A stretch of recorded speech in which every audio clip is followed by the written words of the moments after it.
Hi, I'm Paul Monahan, and welcome to the Most Important Game podcast. In this episode, we continue our conversation with Tim Graves.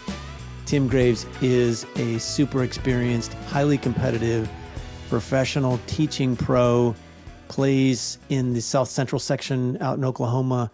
And Tim is going to talk us through what it takes to play to actually win.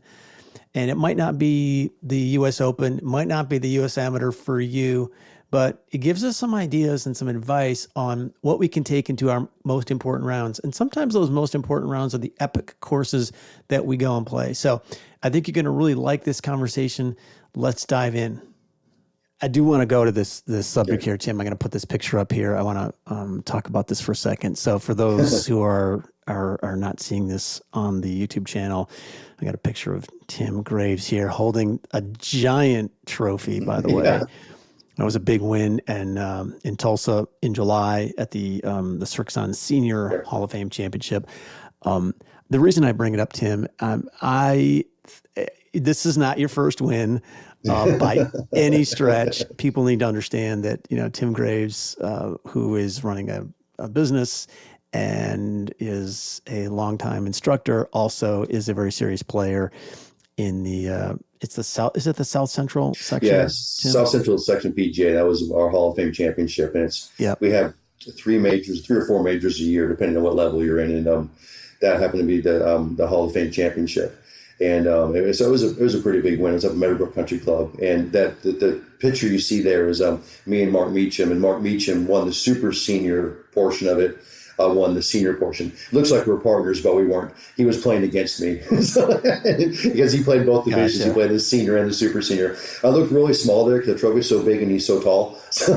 Yeah, Mark's a tall guy. Yeah. He's a tall guy. Yeah, he's a great guy. He plays up at the golf club of Oklahoma. But anyway, no, I won that. It's the first time I'd won that event. I'd gotten close in the past, so I was pretty excited to be able to win that. But so I actually been played in that now for many years and then finally won it. But it was a fun event. It was a 2-day tournament at Meadowbrook Country Club. I think I shot 5 under for a couple of rounds. Yeah, it was fun. So all right. So how do you do that? I think that's what people want to know, right? The curious mind wants to know. Like, what are some things that we can take away from your experience and make them part of how we go and play golf? Well, I mean, I can talk about the first thing real quick about before the events, when I play in events. I mean, I've been lucky enough and fortunate enough I get to play in, a dozen or two events every year and the majors, and I've won a few of them in the past. But it's when you're working and I'm not playing every single day and not practicing every single day. I'm really, like you said, and it's kind of how I live my life. I hyper focus on the weaknesses and do that in the long term. And then in the week before the events, I literally do it the week before the event. I start preparing myself for the event.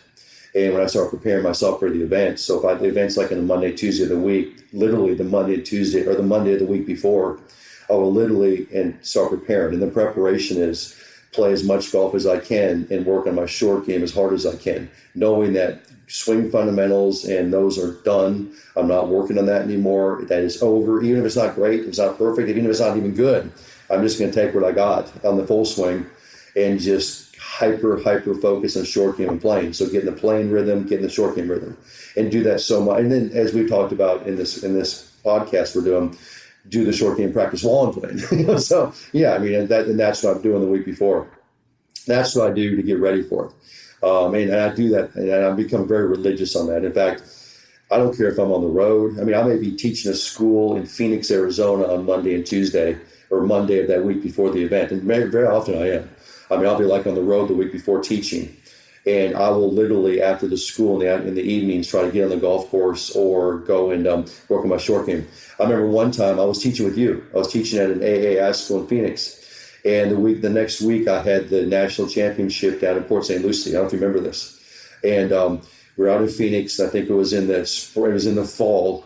And this was a couple of years ago. And then I had a major championship. I mean, this was not just local championship in our local section. This was a major championship, national championship. And it was getting dark at 5:30 in the afternoon. You remember that? And our school was ending like 4:30. Yeah. It was getting dark like 5 because of daylight savings time. Yeah. And I literally got to the golf course at 4:30 in the morning, got on the back nine, went to the pro and said, hey, can I jump on the back nine? He goes, yeah, just miss and avoid the mowers. He goes, I'm fine with it. I got in the back nine at 5 o'clock. By 5 o'clock in the morning, I'd go play the back nine for 2 hours till 7 or 7:30 when we started class at 8. And I literally sat out there for 2.5 hours in the morning practicing, playing 10, 11, 12, hitting shits, hitting pitches, hitting shots. So I got to play and practice. And I was out there for 4 days. I was out there for the 2-day short game, the 2-day mental game. I did all 4 days. And that was like on a Monday, Tuesday, Wednesday, Thursday. And then that next Sunday, I flew down to the event. I did pretty well. I think I did pretty well in the event, but I didn't win it, obviously. But that's what I do to prepare for it before the round, right? Before the tournament. It's all on course, short game, on course and short game.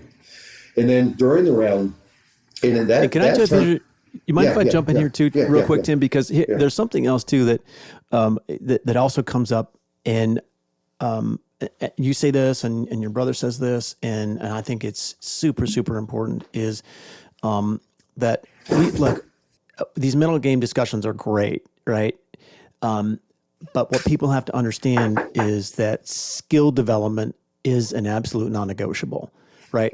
So, sort of the old, when to plant a tree, best time 20 years ago, next best time is now. But I mean, you've got to have developed these skills, and you've got to be working on these skills.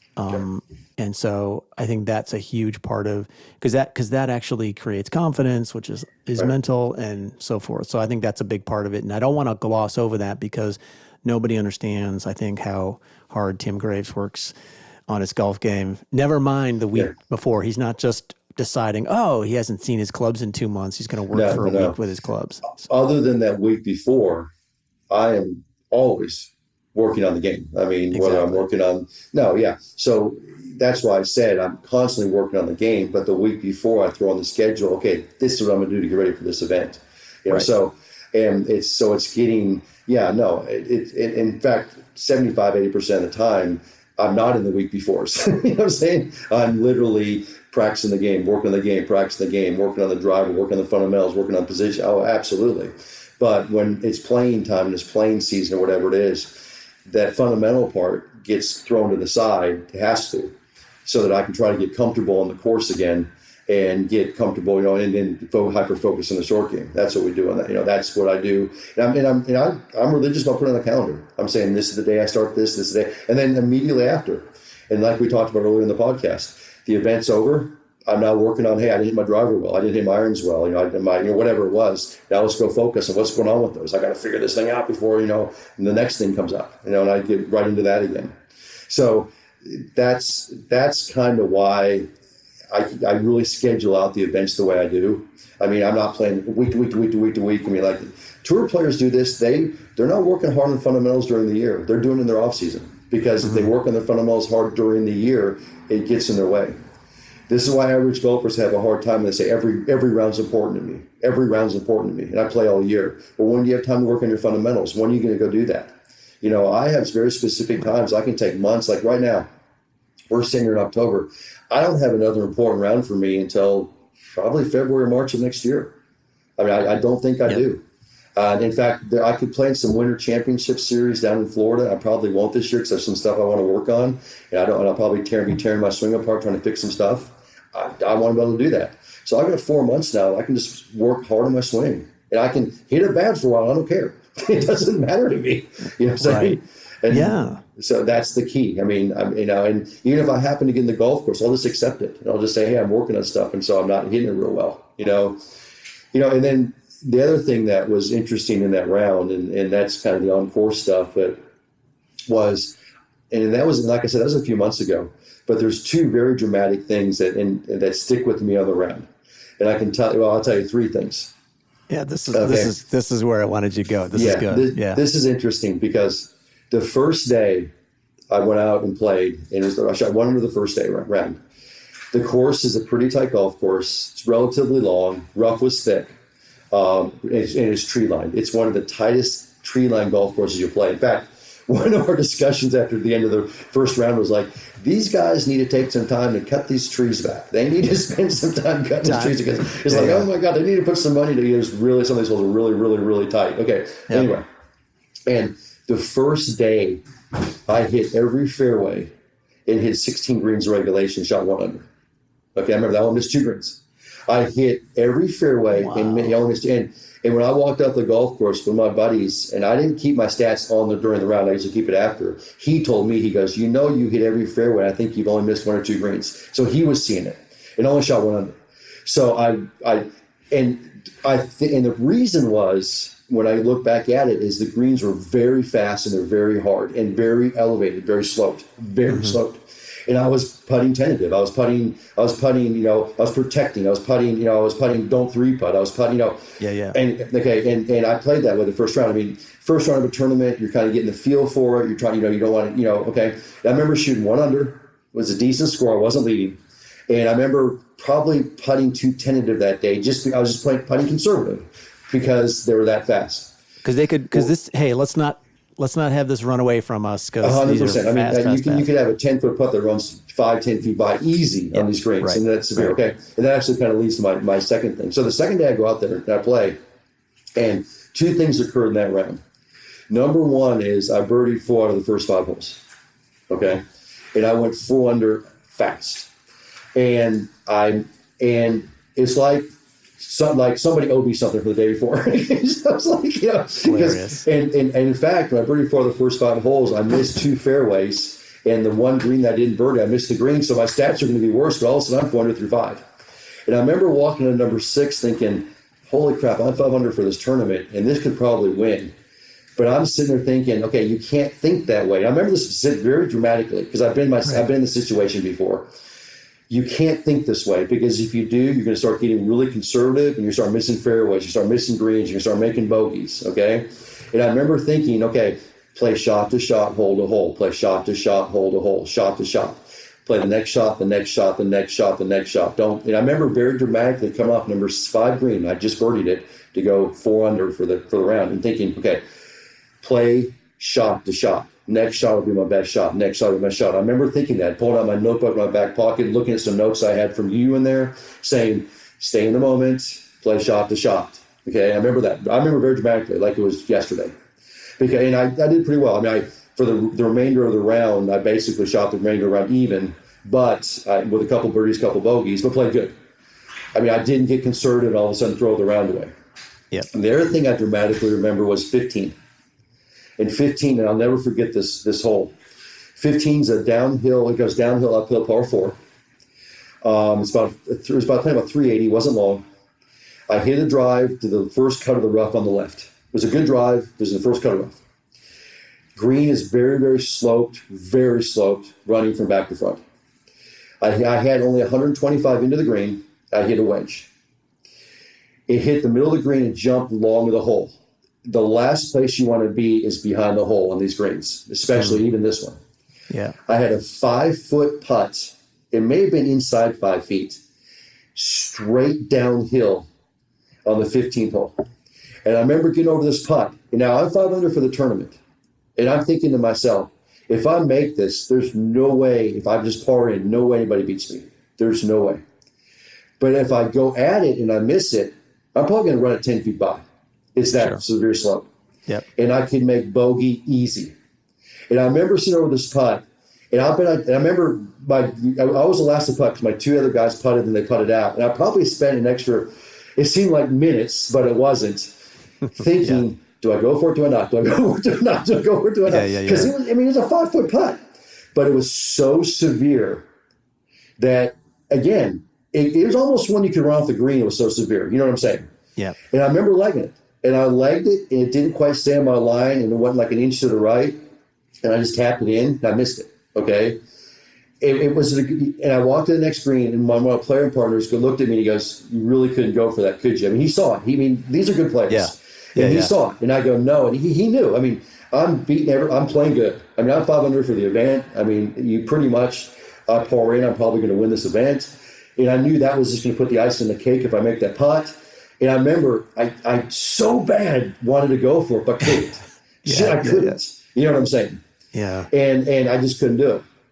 And then the last hole, the 18th hole, dogleg right par 4. And I was nervous in the tee. I was very nervous, knowing that I make par on this hole. This event's probably mine. And it's a good hard hole. And I pulled my driver a little bit left. off the tee. So obviously I'm not hitting every fairway this day. I'm not hitting every green this day on the second day. Yeah. And I pulled my driver a little bit left.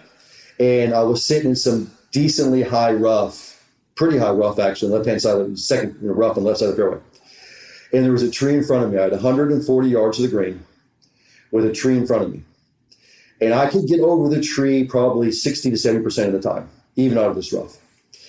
And I got over the shot, and I kept thinking, okay, if I hit this tree, I put bogey or double into play immediately. So what do? Because I'm thinking 5 under is going to win, 4 under maybe, 3 under, I don't know. You know what I'm saying? Yep. And I got over the shot, and another one of those situations, I punched out into the fairway 60 yards out from the green. I remember actually, you want to know exactly what I was? I was 62 yards out. This is how dramatic it was for me. Yeah. And I got over my 62-yard shot that was over a bunker with the kind of the pin in the middle of the green, hit the shot up and got up and down and made par. And I remember thinking, yeah, I could have made bogey easy punching out, but it took double out of play. It took triple out of play. Yep. And I had to accept that. And so those are two very dramatic situations on the golf course. They end up winning me the tournament and I only won by one. In the hindsight, I could have lost the event with those shots, but it's just the way it is. But it's like a gambler out there. And that's the part of the game I just absolutely love, is the fact that it's a risk reward. What are the odds? What should I hit? What should I not? And those, I couldn't tell you probably 3 or 4 other shots in that golf course. And even though it was a couple months ago, but I'll never forget those shots. I'll never forget those 2 shots. That's fascinating. I love that. And I think people that have spent time around you understand how passionate you are for these competitive moments, and just being able to like do the hard things and challenging yourself. And I think all of that plays into these moments. I think one of the lessons for me as I'm listening to you though is how many times we've made what ends up being the wrong decision because we're trying to satisfy the ego. Yeah. The ego's like, oh, you could totally go for this shot. Yeah. But the measured approach, the conservative approach, committed shots to conservative targets, that's the approach that I think most golfers need to play almost all the time. It's crazy. And I see just the opposite of it. I work with a young man out in Monterey who he's 17 now. We worked with him since Todd and I have worked with him since he's 14. And phenomenal golfer. I say little golfer, he's not little anymore, he's as big as me now. Phenomenal golfer. And he'll go play an event. He played in the Billy Horschel Invitational last year. He played in the Jim Nance Invitational. He plays in AJG events. These are AJG events. And he'll go out there and shoot 77, 78, 80, 82, 85. And then I'll go play with him at his home course out in Monterey or in a local event there, and he'll go shoot 69, 68s, 71, 72s. And I'm like, what is this disconnect? Okay. And then I'm out there watching him. And so I went to Nashville a lot last year and watched him play in the event and for one round. And I'm watching him go par, birdie. And all of a sudden he'll hit one left and he's got this huge tree to go over or around, whatever. And he's going for it. And he misses it and he makes it 8. So his card's like a 4, 4, 3, 5, 8, 3, 5, 4, 9. I'm like, what the heck? And so I'm talking to him like, you're trying to hit these hero shots. I said, this is insanity. I said, do you not understand? I said, everybody misses shots during the golf round. Everybody. You got to take the risk reward. And if the odds say you can hit the shot 90% of the time, go for it. If they don't, punch it out and try to make par from the fairway. Yeah. That's why they say that was a great pro par, because he punched out and made par from 75 yards out, 80 yards out. You know what I'm saying? There's even good pro bogeys. That's what they call it. I hear that. I hear the guys good pro par. Why? Because he punched out from behind that tree and got up and down from 100 yards out. And bogeys never hurt anybody. Doubles, triples, blow-up holes kill people in the rounds of golf. Yeah. And it's amazing. And I guess it's a maturity level. But you're exactly right. That's what I love, why I love playing the game. I love it. There's no way. I don't care. And this kid, his swing is every bit as good as Todd's, if not better. It's every bit as good as Moses, if not better. It's crazy how good his golf swing is. Sure. And he still misses shots like everybody else does. And guess what? But he's got to mature and get to that level that accepts a bogey ain't that big a deal. one birdie makes up for it. A double bogey, a triple, a quad, you can't make up. It's hard to make up for that. It's really hard. And that's kind of, and that's why I live my golf. And that's why I live the game. That's just the way it is. Yeah, that's good stuff. Yeah, I want to share something just before we kind of wrap up our conversation. So, I texted you last week. I had mentioned to you a couple of weeks ago, hey, there's a chance I'm going to be out in California. Yeah.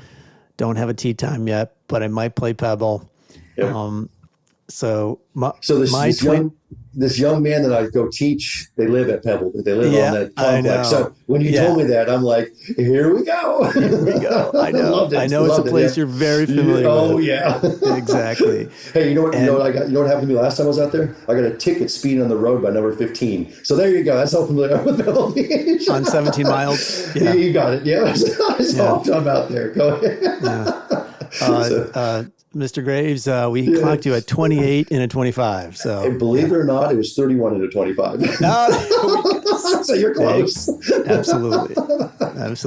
Take your time, man. There's no need to rush when you're on Monterey. Yeah, when you're out there every other week, it's a little different. Okay. So I had said, let's see, what day was this? This was on Wednesday. By the way, so I'm going to put up a picture here in a second, but my twin brother, Thomas, oh my God, this guy's the best, right? So he's played Pebble before. So we were going out, all the Monahans are going out for a family wedding to San Francisco. He's like, all right, we're going to spend a couple days in Monterey and blah, blah, blah. So he gets a house and my wife and I go out, but we go out a couple days after him. So him and his son, Drew, my nephew Drew, they play on Tuesday. They get a tee time. They play Tuesday. I got a confirmed tee time at Spanish Bay for Thursday as a single, but I don't have a tee time at Pebble, and unless you stay at the lodge resort. And so forth, you got to play the game, right? So, but Tom's a master at this stuff, and sure enough, Paula and I are in the air heading out on Wednesday, and I got my laptop open, and I get the text from Tom. He's like, we're in for 2:10 p.m. He's like, I'm going to walk it with you. So this guy, he had played Tuesday, but he's like, I'm walking it with you the whole time. Right. So he's just such a great guy. And but then that's when I texted you. I'm like, hey, dude, I'm playing Pebble. I'm like, all right, what's like the three things you would tell me or whatever? Right. So I want to read, if I can, I want to read the text you sent to me. This is your advice, which it turned out to be just awesome. And I think I followed most of it, right? So, all right, number one, play the tees you're supposed to play. Don't be that guy who plays back because you're at Pebble. No fun from the back. All right, that was great. Played the whites, okay? Love it. Number two, take pictures on the first tee and all the stuff around the first tee. And then put the camera away and play golf. Take pictures of the spectacular holes, etc., but put the camera away. Which I absolutely did. And by the way, when you walk with your twin brother, you can't believe the pictures you will get. Yeah. And I didn't have to pull my camera out once. I'll show you that. All right. Number three, you're at sea level. It's always a little cool and wet. Play more club. Everything plays longer in Monterey. Strong probability the fog starts rolling around 5. Be prepared for it. You can play it. You can play in it. But it gets cold and wet and breezy fast. Yeah, exactly. So be prepared. So we were, right? We ended up having amazing weather. You did. I saw your pictures. You got lucky. It was great. I know. We got really lucky. Yep. Number 4. And by the way, like, I just love that you gave me all of this advice that was like, not about, when you're putting on the greens, like, which the caddy's going to help you, but you're like, absolutely. All right, here, this one I love. Although it cost me some money. Get to the pro shop early before you tee off, right next to the first tee. Tons of great merchandise, and you need to give yourself some time. And finally, have fun. Tip the caddy well. I probably know him. Anyway, that was your advice. I think I took most of it. And this picture here, I'll put this up for the viewers to see if. So this is So this is actually number 5 tee with number 6 in the background. That's my brother Tom. That's my twin brother Tommy there. Just walked with me the whole time. And we had an amazing day. You can see I'm in my shirt sleeve, so it was a very comfortable day. Mm-hmm. And, but yeah, just an amazing experience. And so, I'm beginning to really capture my reflections I have a lot of them. Of course I journal after these rounds, Love it. it's, I learned a ton. One of the things I learned, and maybe this I would share for anybody out there that's looking to, play that epic course at Pinehurst or Pebble or Bandon, or, you're going to these places. If you can hit great shots at your home course, you can hit great shots at these courses. Mm-hmm. Don't think otherwise. You just absolutely can. That was a huge lesson for me. It's like, I hit some great shots. I'm not going to take any credit at all for that advice I gave you, because I'll tell you why. Because I go to Monterey so often, and I don't play the courses, but we practice at them.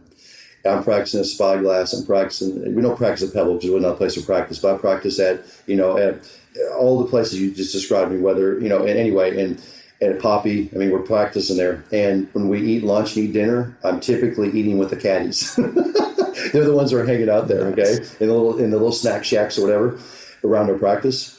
And this is the advice that the caddies were always talking about. Like, they go, it's amazing how many guys come out there and they rush from, like, even going to that pro shop before. It's like they're trying to rush when they get the round done because the pro shop closes at dark.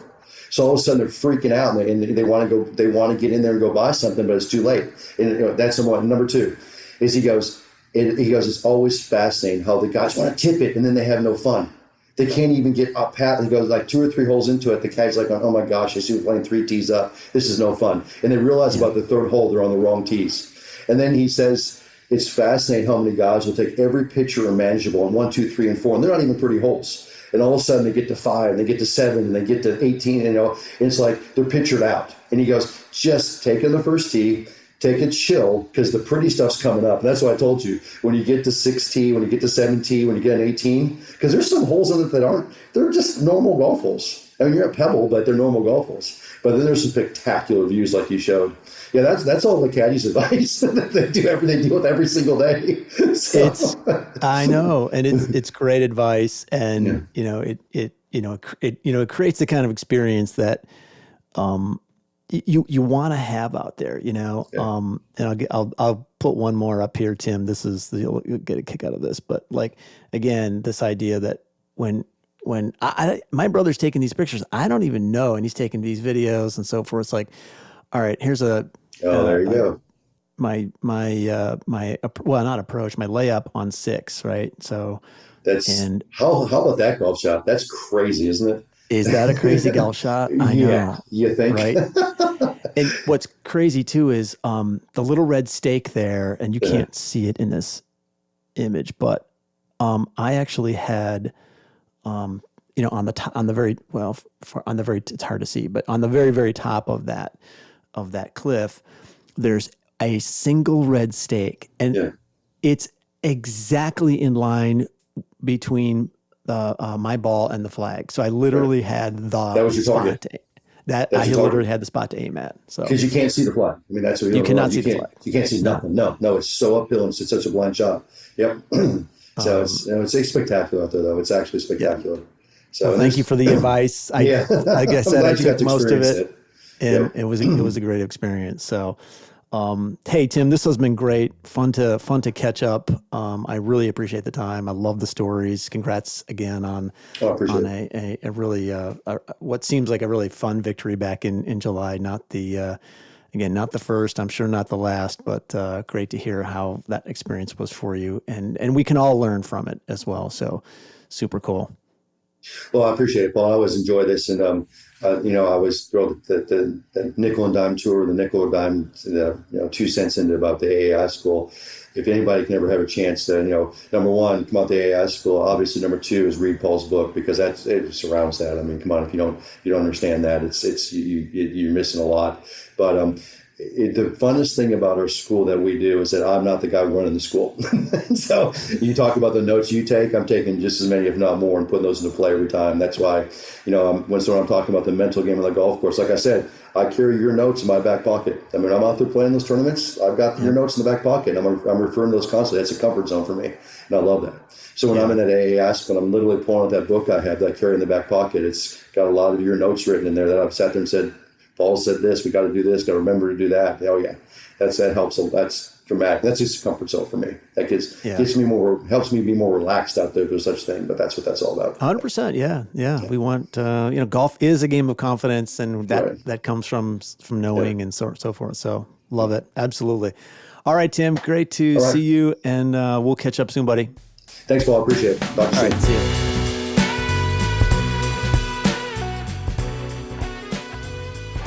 All right, and that's a wrap on this episode. Special thanks to Tim Graves. And look, if you spent any time around Tim Graves, this guy is shot out of a cannon, super high energy, super competitive. And there's so much we can learn from Tim's experiences as a professional teacher and instructor, but also he plays at such a high level, and I think there's so many things we can learn from him. Thanks for Tim for sharing your reflections back on that win in July. I think these are all things we can really relate to. I think it's super fun to talk about what's really important when amateur golfers are, when like myself, right? We're out there trying to improve and what it takes to improve. And once again, thanks for all that great advice for my recent round in Monterey. So I know you spent a lot of time out there and you know that area very, very well. So, hey, if you like this episode, if you really enjoyed it, go ahead and hit the like button and follow me on YouTube. Follow me on the podcast platform. I want to say a special thanks to Kevin Monahan for all the work behind the scenes to produce this episode. And remember, don't quit. Stay in the game, no matter the stakes, no matter the circumstances. You too can play better, struggle less, and enjoy this game a lot more. Until next time,